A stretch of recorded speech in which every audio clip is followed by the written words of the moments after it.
Hello and welcome back to the Primal Attraction podcast. I'm your host, Mela Marlety, and today I'm going to be talking about something that came up in a conversation I was recently having with a friend.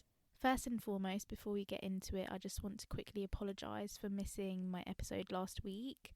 I've been feeling quite burnt out of late, so I thought about doing something, but then I just felt like I needed the rest, so I thought I'd honour that. Also, another apology, I sound a little bit bunged up. I'm not feeling that great because I still feel quite burnt out. I've been pretty on the go, which is good. I'd rather be busy than not busy. It's important for me to keep active and stay at it. So it's all good things. But anyway, on to the episode. So today I had the honour of spending some time with a really great person, and we spoke about quite a few things in depth, from relationships to attachment styles and how friendships can evolve and change over time. One really profound thing that had a major impact on how I perceive myself and my emotions was this conversation around feelings and how feelings and emotions aren't exclusively the same thing. I put it in this way that made sense to me. Emotions are nouns and feelings are verbs. So there's an act of this thing that exists and then actually embracing that emotion, right? That's the feeling. My friend was talking to me about how oftentimes as a woman, in our experience being first generation immigrant daughters, of this kind of disconnect between our emotions and our feelings. There's this thing that we do which is intellectualizing our emotions and kind of articulating our way through it. And I notice that I do this all the time. I rationalize my emotions and I give them a logical reasoning and explanation, hence probably my need for everything to have a reason, whether it's a good thing or a bad thing happening to me. So oftentimes if I'm feeling upset, if I'm feeling anxious or any of these things, I don't necessarily sit and let the feeling and the emotion pass through me. I kind of explain it to myself, like, okay, Melanie, you feel like this right now because XYZ has happened and that's totally fine and da-da-da, and then I like talk myself through it as opposed to just doing it, which baffled me because I've never thought about it like that. And then my friend graciously explained this kind of feeling that she experienced with her therapist of figuring out where the emotions sat in the body physically. And I couldn't even rationalize how that would feel in that present moment of, feeling guilt or shame and where that would settle in your body. And it seemed like something that I'd never experienced, which is false. I think that growing up, you get the really intense butterflies in your first day of school. You have these really intense emotions that make your heart feel like it's about to explode. Like, all these things are already there from childhood. It's just a case of growing up and rationalizing and making things seem like they have sense when it seems like your world is falling apart, right? It's how it was, I suppose, for me of late, it was really a trauma response of dealing with my feelings and keeping myself in my place, which is probably why now that I'm really breaking free from the ramifications of trauma and being stuck, my emotions are starting to seep into my day-to-day life and become stronger, which is great, which is really, really great. I don't know sometimes whether it's my hormones, whether it's stress, what it is. I mean, I cried at a video of a baby quail chick being compared to a USB lead literally like 2 days ago. So my emotions are, they're a bit all over the place, but I'd rather have them than not have them at all. Do you know what I mean? So anyway, we continue discussing how emotions can sit and how it's important to not have to put a label on everything that you might feel. So after I really had that revelation through that conversation, I actually started to feel this emotion, and the emotion was a pit like feeling in my diaphragm area. I described it as a colour. It started off red, and then when I thought about the shape, it was all smooth and kind of glossy, but then it started to change and form different shapes, and it was this kind of black, spiky, smooth thing, right? Like a weird. I don't know if anyone remembers the Toyota Aygo adverts from back in the day, maybe like circa 2006. That's what I'm that's what I'm seeing in my head, right? Well, in my diaphragm apparently.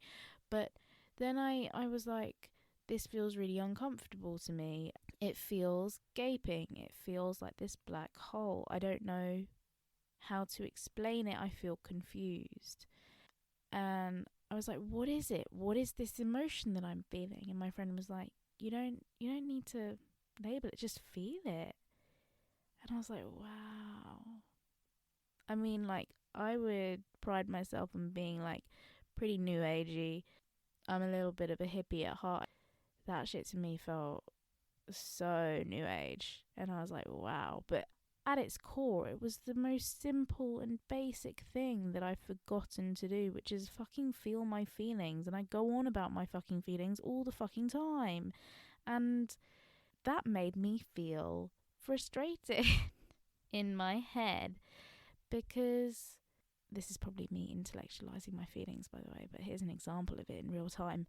I felt frustrated because I feel like I've not been able to unlock this element of releasing my emotions by feeling them for the best part of the last decade, let's say. Because rather than releasing my feelings through embracing where it is in my body, I would compartmentalize, process, and file it away somewhere. And then when you do that and you process the emotions, they're still there. They don't leave. You don't let them pass. They're trapped within your body or your mind for the foreseeable until you do learn to move through it.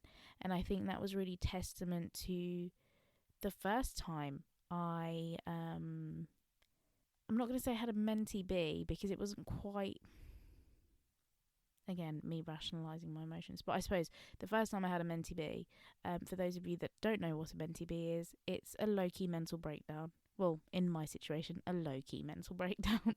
But this happened to me when I was in my first year of university.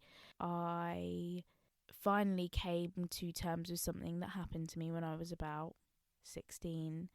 And I did not know how to deal with my emotions whatsoever. So from the point at which I'd experienced whatever I experienced, I brushed it under the carpet. I didn't think anything of it. I just moved on. I can't even remember what the trigger was when I was at university. I wouldn't be able to tell you. And this is what scares me about improperly filing away trauma. It just came upon me.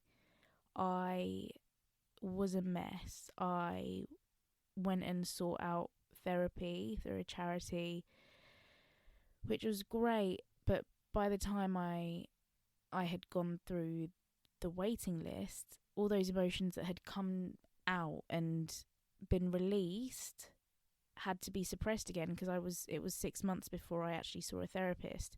So by the point I was in front of someone, I was emotionless again. I was completely detached from the situation. But through the process, I learned about how to properly file away my emotions through methods like EMDR. I think that means eye movement desensitization and reprocessing. It's a comprehensive psychotherapy that helps you process and recover from past experiences that are affecting your mental health and well-being. It involves using side-to-side eye movements combined with talk therapy in a specific and structured format. Now, I loved that shit. I thought it was great. It actually really did work. I noticed that the way that I was remembering things, it was different.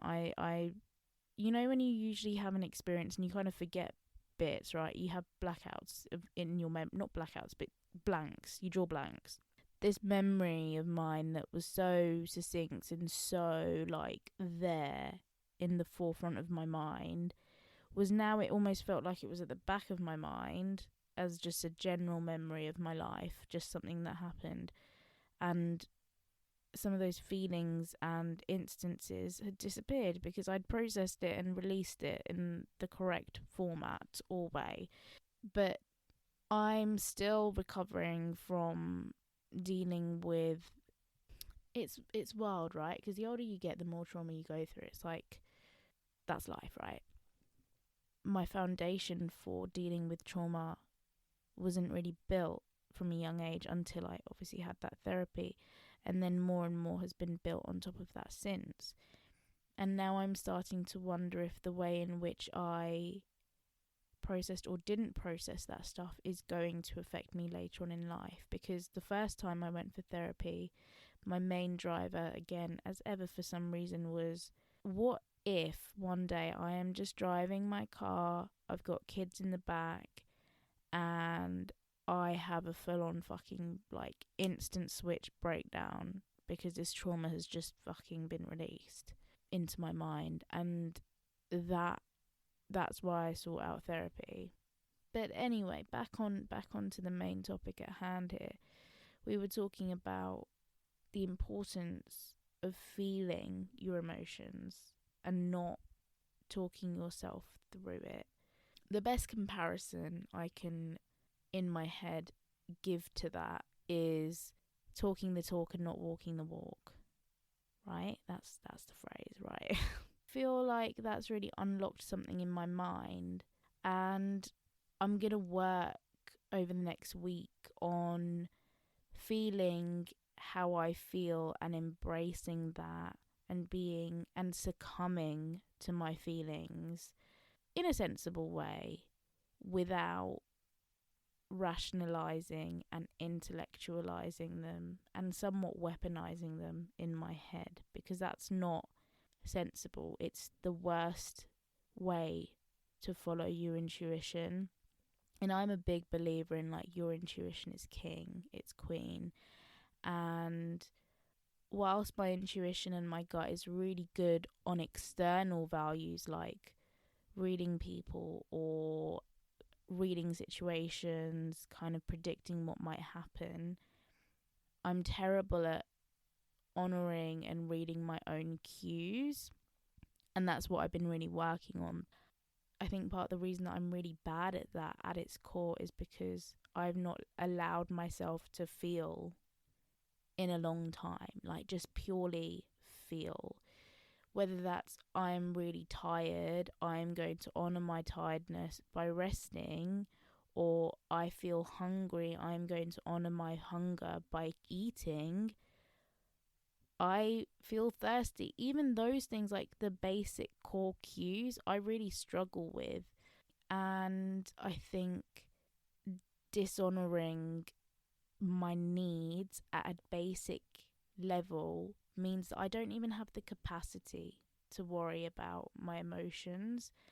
And it's as simple as me knowing that I'm tired, or me knowing that I'm spreading myself thin, or I'm over promising, but having the inability to put myself first and think I need rest. So my challenge for myself for the next week is to feel my feelings, feel where it sits in my body, what's causing me stress, tap it out or massage it out or feel it out, and just embrace that it's okay. It's okay to feel a certain type of way, whether that's happiness, disgust, embarrassment, whatever, and feel.